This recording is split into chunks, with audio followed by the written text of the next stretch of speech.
hiwaga na nagmumula sa Diyos.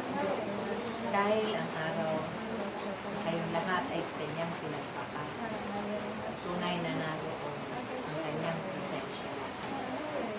Kayo man ay hindi nawawala sa amin.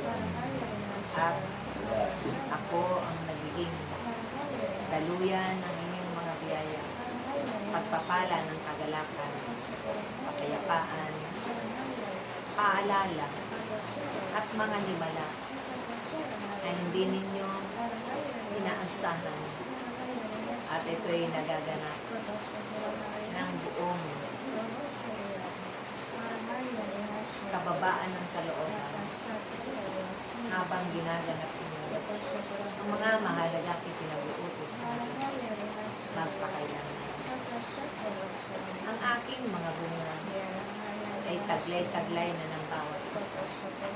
At ito naman ay patuloy na pinalalago ng Diyos sa inyong mga buhay. Ito rin ang inyong binibitbit.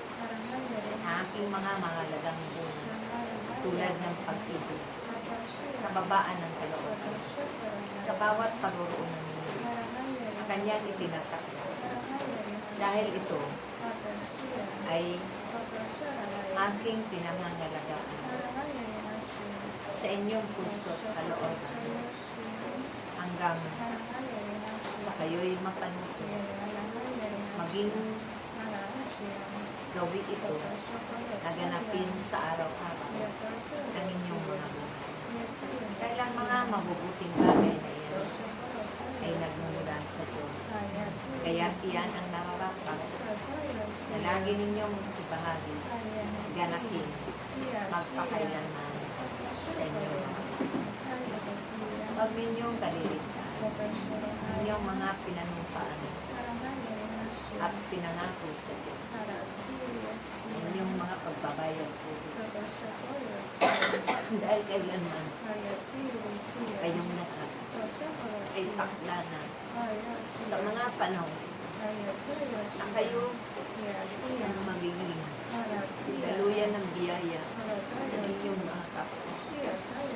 Kaya't sa pangangalaga sa bawat isa, sa pag-iibig at pag-unawaan, paggagalangan at pagpapakawalan, ganun din ang pagmamalasakit, pag-uulugan. Ito ay labis-labis na nararapat pasalamatan ng bawat isa.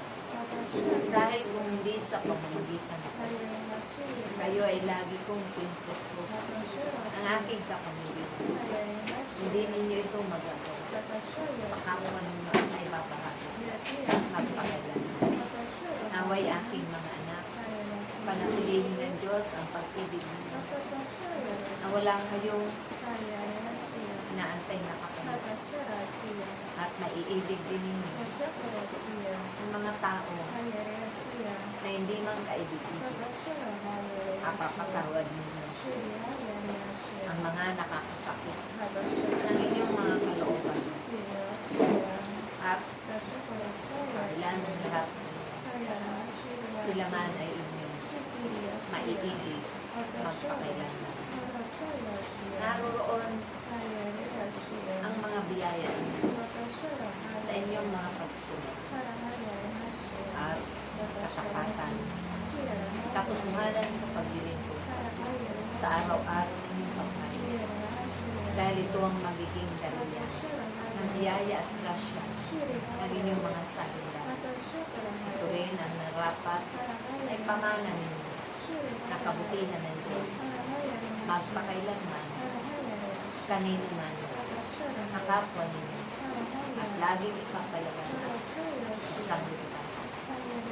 Kaya't aking mga anak, kung ang kagalakan ay laging nasa sa inyo, gaano man kayo nahihirapang kuminsan sa mga nararanasan mo, mga sulirin at pagsubok sa inyong mga buhay.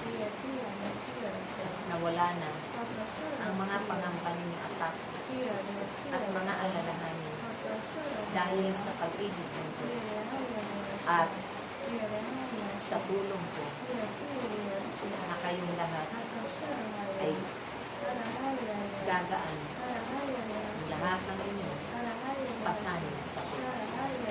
Naway aking mga anak, ang pagkakaisa ay huwag ninyong iwawagi.